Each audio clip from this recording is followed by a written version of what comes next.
Hello everyone, welcome back to another episode of r/PettyRevenge. In today's episode, a stranger tells me, smile, it could be worse. Instantly regrets it. I thought you loved me. Using my phone number to sign up for everyday things. Fine, I'll cancel your plans. Before we get started, make sure to subscribe so you will never miss a video. So let's get started. A stranger tells me, smile, it could be worse. Instantly regrets it.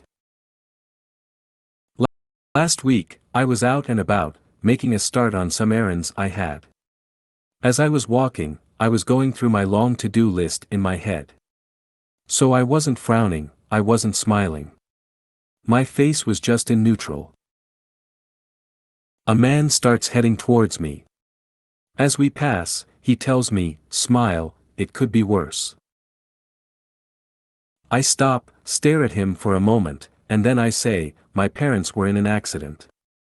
My mum died on impact. We're turning off my dad's life support tomorrow. The guy looked like a robot being suddenly shut down. His face fell. He looked like a deer in headlights. He stuttered and stammered. He was obviously trying to think of something to say, and when he couldn't, he turned around and speed-walked away.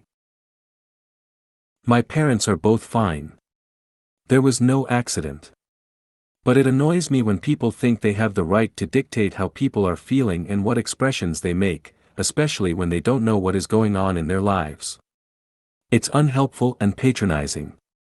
Imagine telling somebody who has just been given a terminal diagnosis, smile, it could be worse. Or somebody who has lost a child, been laid off, or is otherwise struggling and in a terrible situation. I thought you loved me. So this was a while back, but still makes me smile.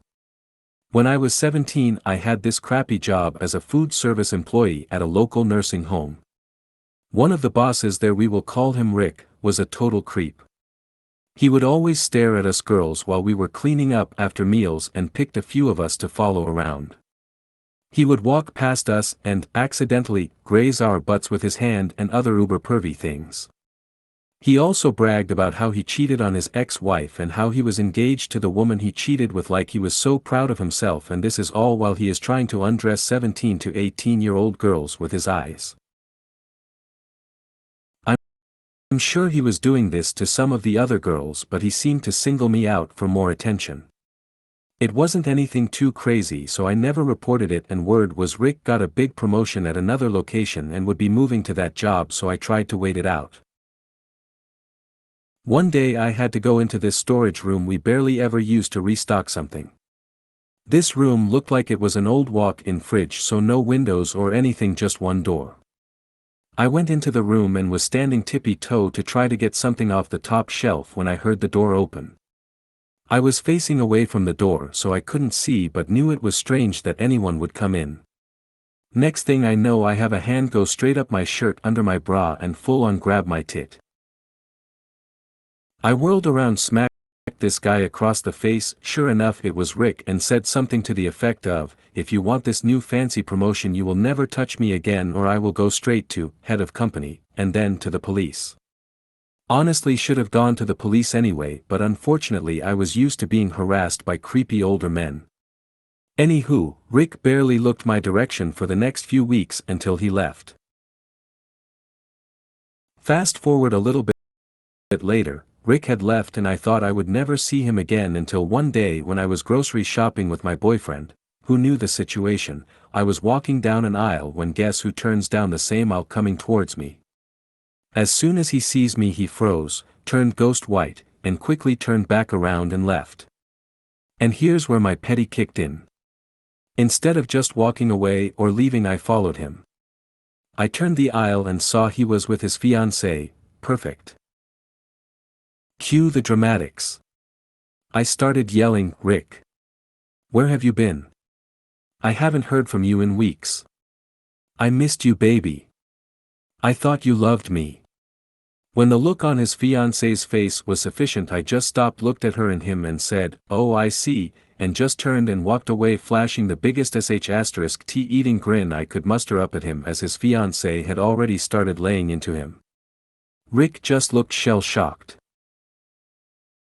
Last I heard, he went to his new job, but his fiancée had left him. Using my phone number to sign up for everyday things. Fine, I'll cancel your plans.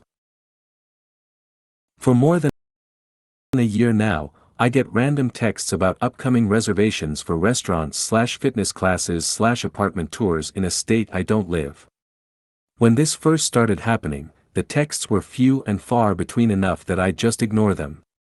Over the last 3 months or so, the texts have become so frequent I've been trying to track the person down so I can politely ask them to stop, or let them know, if they are actually somehow oblivious.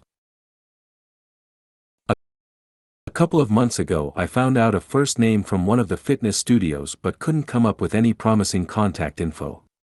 Today I hit the jackpot. I got a first and last name and an email.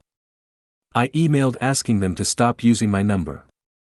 I doubt I'll get a reply, but I just want the texts for these reservations to stop coming to my phone. Fast forward to this evening, I get another text that my reservation at a restaurant in a different state from the usual one, but where I still don't live, is coming up tomorrow. Please reply 1 to confirm your booking or 9 to cancel. Bet you can guess my reply.